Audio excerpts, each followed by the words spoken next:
Welcome to Survival Theory. Today we're going to talk about flashlights and just lights in general for camping, hiking, backpacking, survival. And we're going to go over the Olight I recently purchased and what sucks about it and what I did to fix it. So let's get busy.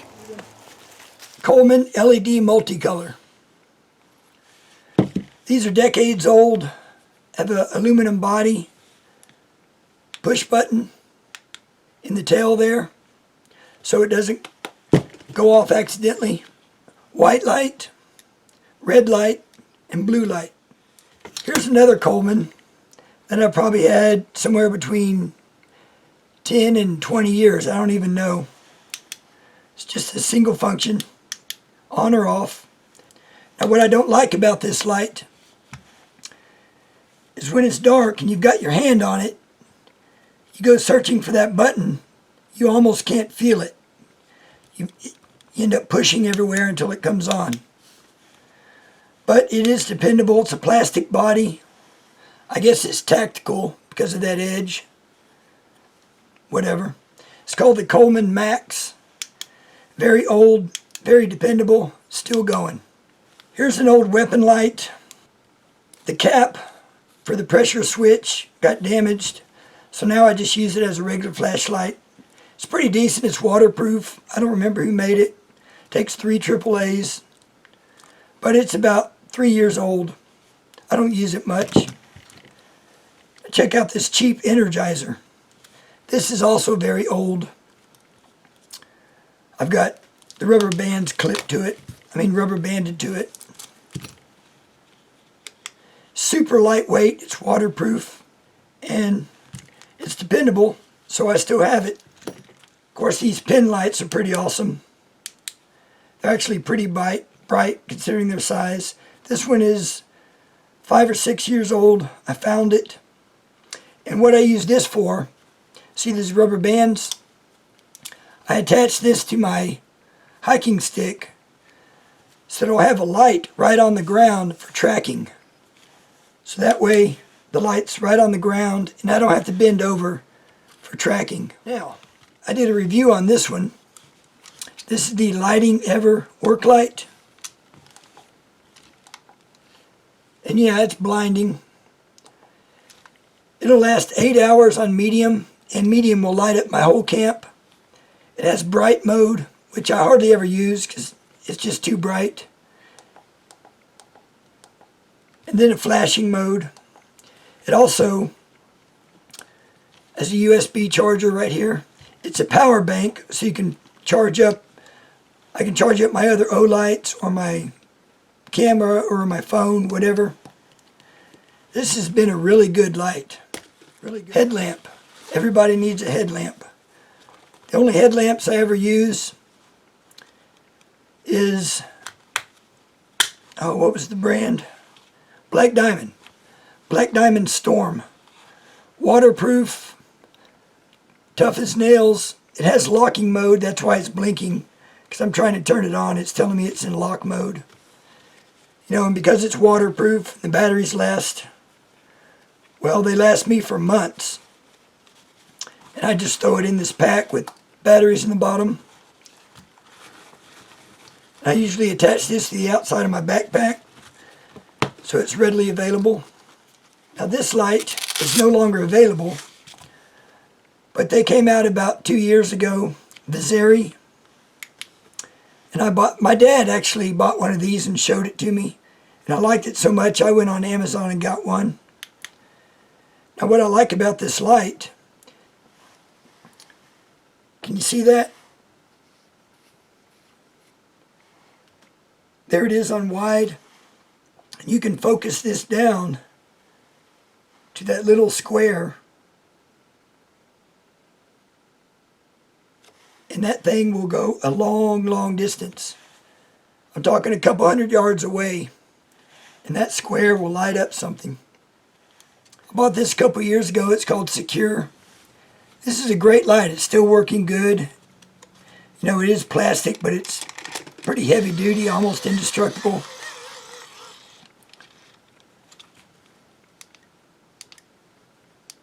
This was real cheap. And it's been awesome. Glow sticks, another light source you need to have. I've got these, I guess these are tactical. Oh, look, it even says it. Chem light, tactical light. Because it has a camouflage packaging. That makes it tactical. Here's another light stick, 12 hour. These are pretty good. Should always have some chem lights.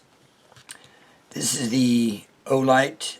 Yeah, this is the S1R baton. And what I like about this is obviously the size. Has good power. Of course it can strobe, all that stuff. I buy them when they have flash sales because I don't like paying a lot for a flashlight. What I usually do with this baton is have it around my wrist, and because of its size I can drop it, kind of get my work done, pop it into my hand again. And what I like about this light also is this feature right here, this clip. See, there's the button. I can rotate this clip around to cover that button. There's no way to turn on the light by accident. Then I can clip it in my pocket. I won't hit that switch. I can throw this in a bag, in my backpack, whatever, or down in my pocket, and it's not going to turn on by accident. When I need to use it, flip that to the side. And there we go. So I like this little baton. It's a great light. Plus, I like the USB charging. That is super handy. Comes with this little carrying case. I keep it in the little bag it came in, which is also handy because I can put the charger and the little case in the bag. Now here's another Olight that I have. This is the Seeker 2. And this is kind of what prompted me to make this video. I mean, this is a great flashlight. They had a flash sale, of course, so I got it. Otherwise, I wouldn't pay that much. I saw it on Step 1 Survival's website about the flash sale, so I got it. So when I got it, you know, it came with a USB charger and a clip. And at first I thought the flashlight was awesome until I started to carry it around and try to take it camping. Then I realized it really sucks. Why does it suck? Well, it's powerful. The batteries last a long time. You know, it has strobe. It's real comfortable in the hand. It's got a good weight. Has a good cord here, so, you know, I can drop it, put it back in my hand. What don't I like about it? Well, that switch right there sticks out. It projects. And it activates very easily. But I'll throw this in my backpack, and I'll look in my backpack, and it'll be on. I'll put it in my pocket, and I'll see a light shining out of my pocket. And this clip only goes on one way, right there. And it does not cover the button, so I can't rotate it around. Now, what happens when your light goes off too easily, like if it's in your pocket or backpack? Well, take a look at this clip I shot when I was trying to hide for another video, and the flashlight went off.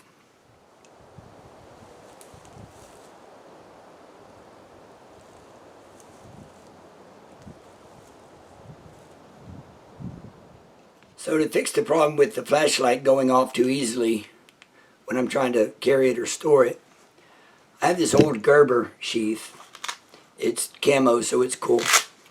It's a soft sheath. So I said, well, I'll stick it in there. It fits perfectly. And there we go. I said, well, it's a little bit too tall with too much room right there. So what I'll do is I'll cut the sheath right there, and I'll re-sew the Velcro on so that it attaches lower. And then I will cut this strap off and put some molly strap. Anyway, it turned into a big ordeal to modify this sheath. It's a lot of work. So I just said, well, might as well look for a pre-made sheath and go buy one of those. What I ended up doing is went to different shops, and I went to Top Brass Military and Tactical in Houston, and I found one of these police duty sheaths. It's kind of hard. and it has a MOLLE strap on the back. And they had a nice one, which was black, kind of a fake leather. And then they had this army green one, which was real cheap.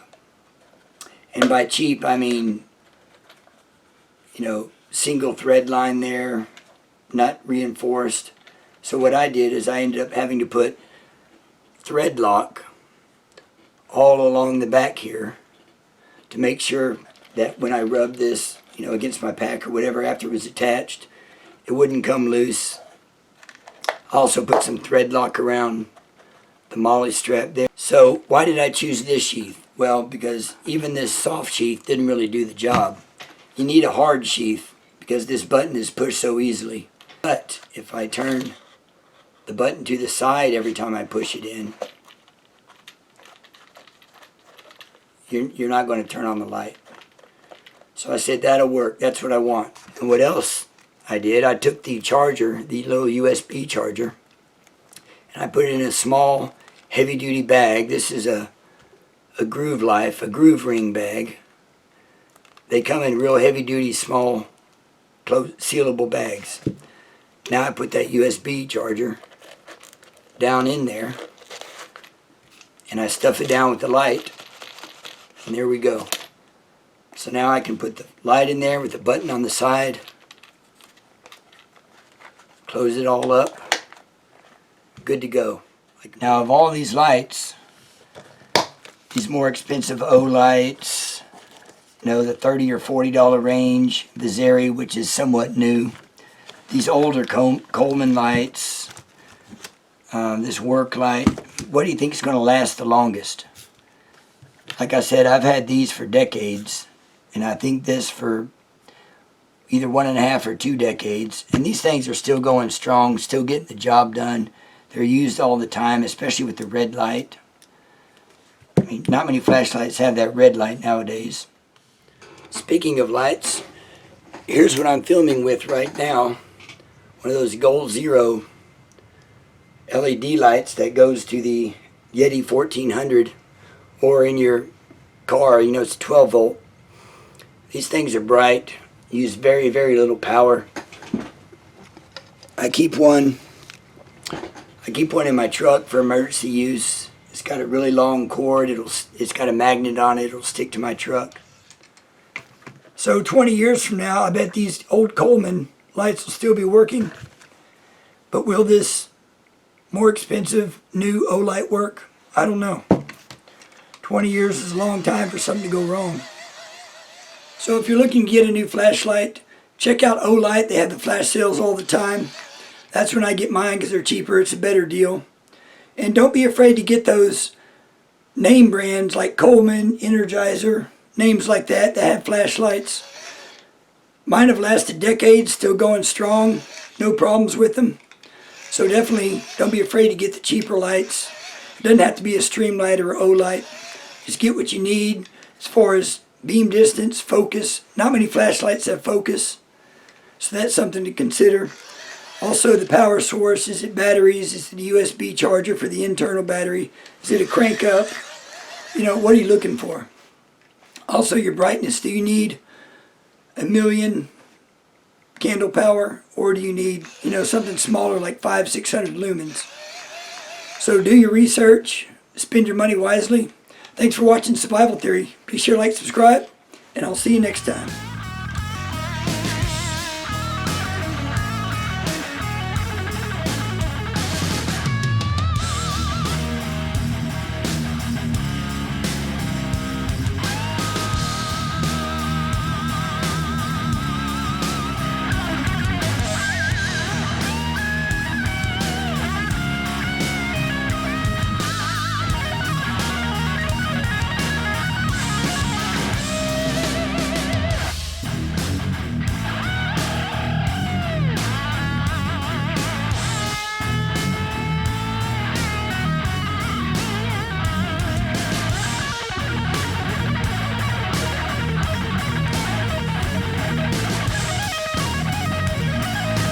Oh,